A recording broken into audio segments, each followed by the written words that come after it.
We've been recording. Okay, cool. Hi, welcome to Eternal Love of Drama, a channel where two drama bingers share our uninformed opinions about Chinese drama. I'm Linda. We don't have any expertise in Chinese drama or the TV industry, but we do enjoy watching drama and sharing our opinions. This week we're going to be reviewing The Curse of Turandot, and we had said in a previous video, please someone tell us where we can watch this illegally because we can't watch it in the US, and we heard so many things about how bad it was that we just had to watch it. And we found a link and we watched it, and so now we're going to tell you why you should Turan-Don't, because this was actually well, okay, we'll get to it. So basically, the movie is called Curse of Turandot, which means that it's actually a movie that they made based on an opera by Puccini. And essentially, Puccini also then copied a Persian poem, which was supposed to be stories about like the 7 different brides of a king. And so this is the one story about the Princess of China. And so Puccini made it an opera set in China about a princess of China. And essentially there was this prince and his name is Caliph, and he falls in love with this princess who says that she will only agree to marry him if he can guess correctly the answers to 3 riddles. So he does, and then she doesn't want to marry him. And, you know, I guess drama ensues. So essentially, like, you know, this movie didn't necessarily start from a great place. Puccini liked to mimic Asian things in what he saw, which was a little ignorant on his part. I don't know if he was like necessarily trying to be like racist, but it just seems like it, you know, because Puccini also wrote Madame Butterfly, which is another classic. But then, you know, in fact, like people in China were pretty sensitive to it. So fun fact, the story was actually, and the opera was banned in China until the late 90s. So I don't know. Anyway. It's a mystery to me, like why would you unban it? And then why would you decide to make a movie? It baffles me. I have seen the opera and I know that like in various productions, like the actors, the singers have been like in yellowface and not in the opera and not in the version that I saw, but it was like, you know, like supposed to be this. Well, I mean, the story is Persian, but then it takes place in Beijing, and like in the production that I saw, it was like a very large white woman who was playing Turandot, and I was like, what's going on? I don't understand. So yeah. So we would like to present to you our 5 reasons to Turan-Don't. Okay, I'll start. Number 1 is that it's actually not bad enough. Like there are some movies that you know that they're bad, but they're so bad, they're so good because it's terrible. It's like watching this giant house on fire, and you have to watch it because, like, you know, it's like train wreck, dumpster on fire. But this is not. This is just mediocre, bad, and boring. So, and it can be funny bad too, but this also was not. This was not any of those. So we have seen so many movies that were so much worse, that were actually so bad they were good, but this is a letdown. Reason number 2, they took a story that wasn't originally a white savior story and made it a white savior story, which, like, I cannot understand why you would do that, right? Like in the Persian poem, like they're from like Central Asian kingdoms. They are like neighboring kingdoms. They are of similar race, right? But then they took this like very Han Chinese looking actress and a very blonde hair, blue-eyed actor, and like made it a story about him saving her from a curse. And like, why would you, like, for Chinese audiences, add that element? I don't understand. There's also a part of this, reason number 3, is that it's totally sexist. I mean, not that people were so progressive back in Puccini's days, but this, like, it sort of took that down like an even deeper and darker hole, because it's almost like she, like, you know, in a lot of, you know, things of that period, you know, you could have a woman who was like a shrew, right? That was a common word, but like they like I don't know, they make it so that her curse turns her into this shrew, as if like she couldn't just not want to marry whoever. There's got to be some crazy supernatural reason why a woman would not want to just marry the first person or 10th person that comes for her. And, you know, God forbid she asked them to answer 3 questions before just jumping into getting married. Yeah, yeah. I mean, and they didn't give her, I mean, they tried to make her interesting, like she was smart, I guess, because she studied the weaving and the fighting, but that was just, sorry, let me go to reason number 4. All of the fighting and action scenes were really bad. End of. So, you know, an interesting thing is that there was a drama, Girl Like Me, that starred this same actress, Guan Xiaotong, right? She was in this drama, and she was like that person that like had a temper and was like really good at fighting and archery, and like men were intimidated by her, and like she was like, there were some like struggles with her getting married to the person that she wanted to marry.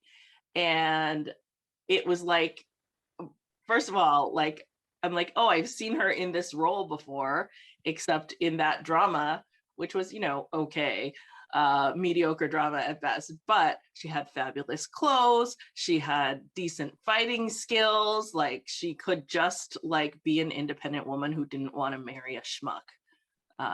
And she didn't have to have some like crazy ass like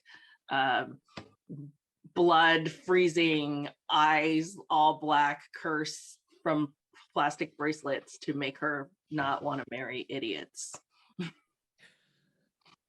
I actually liked her a lot in that mediocre drama, which the drama was totally mediocre, but I actually was highly amused by her character, because you don't often see a Chinese woman in a costume drama who, like, she 100% believed all the hype about herself, right? So she was like, get ready, I'm about to wear this. She's like talking to the like paparazzi, I guess, about her clothes, and she's like really leaned into like, I'm all the things. Yeah. So anyway, let's talk about reason number 5. Okay, so there is like a plot that is pretty mediocre to begin with in the opera. I mean, I think the Persian poem was supposedly significantly better because it's like an epic poem, right? Like Gilgamesh style. But of course, you know, Puccini in his interpretation made it kind of ridiculous. And then the Chinese production of it made it Chinese drama ridiculous. By adding in all of the stupid Chinese drama tropes. Because of course, there's a giant misunderstanding where like the couple that is supposed to be together, they kind of like each other, so then they kind of like become friends, but then there's a giant misunderstanding, they yell at each other, and then they are separated and angsty for like, I don't know, 60% of the movie. Although right? I have to say that it's a toss-up for me whether that is worse than in the opera, where like he forces himself on her. That's true. And then after he kisses her, she's like, okay, and her heart melts, and then she's no longer a shrew. But magic kiss is a European trope, right? So I guess this is the trope equivalent. And then of course she yells at him, but only because she cares and blah, blah, blah. The other trope that they added in was because I don't know if they felt like they needed to elevate the story beyond the regular plot by adding in like a dynasty change, like stealing the throne, protecting the kingdom thing. But I just thought, why? That was stupid. Yeah. That was really stupid. Agree. So yeah, I mean, but going back to number 1, I have to say, like, we read all these like internet comments about how it was so bad it was good, and it just kind of was a disappointment that it wasn't bad enough to be comical. It was just sort of like insulting to our intelligence, like those bracelets. Yeah, what they were very clearly plastic. Yeah. They were like 3 plastic bracelets. Yeah, like, and the costumes were like flagrant, but not like extravagantly like egregiously bad. Like if they would have like extra'd it a little, like put it just a little bit more, it would have pushed it over the edge into the extra land, which would have made it like wonderful. Disappointing. Okay, so But question, how do you feel about Western actors in Chinese movies / dramas? Because his voice, he is clearly overdubbed, but like he is supposedly learned Chinese for this. Well, you have to vaguely move your mouth in the right shapes. Oh my gosh, we should do an episode where we overdub each other.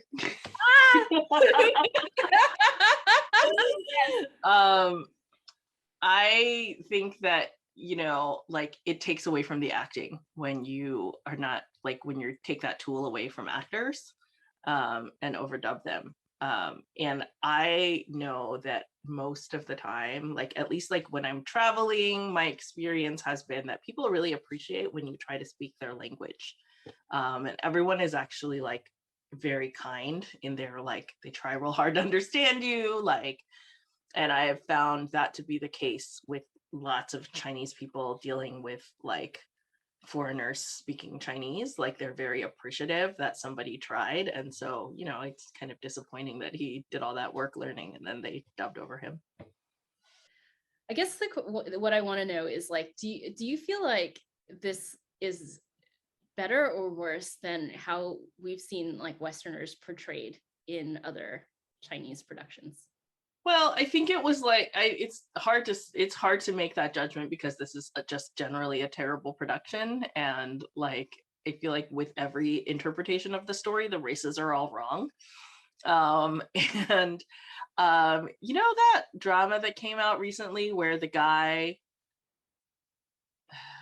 she like wrote this story in her diary and the guy appeared and he was some like Babylonian I know what you're talking about. or something. Yeah. Anyways, yeah, I feel that like a very, very like purely Anglo-Saxon actor was not the right choice.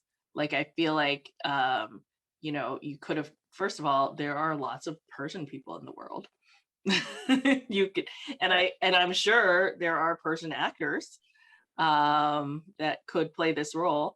And also I think that like you know, I appreciate that they didn't put him in like any kind of like they just let him be white because he's white. They didn't like put a crazy curly wig on him and have him talk gibberish. So yeah, I was thinking about Squid Games, which I know you didn't watch, but one of the key characters is actually Indian, and he's an Indian immigrant like worker living in Korea that joins their gang and their game, and he speaks Korean. And I know I don't understand Korean, but I know they like he speaks it okay, enough that people like are conversing with him in Korean. And I feel like I appreciate that because I bet that reflects like their society where there's a mix of people that speak different languages, including theirs.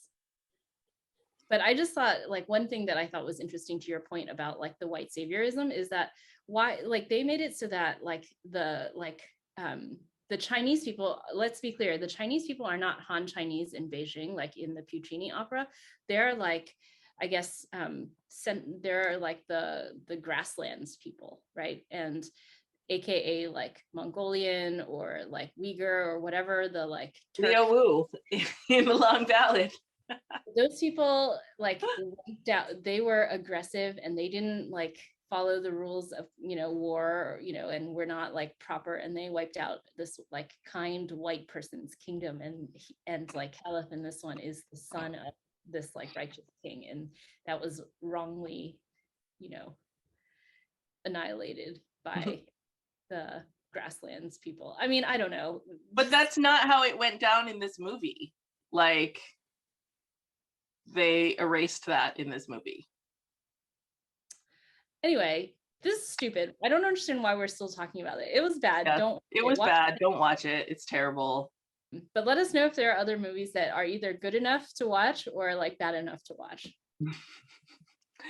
And thankfully, we have good drama now to watch. We are really excited that we're watching Loyang. And after that, we have Snow Sword Stride to watch. So yeah. Yay, happy drama watching. Bye. Bye.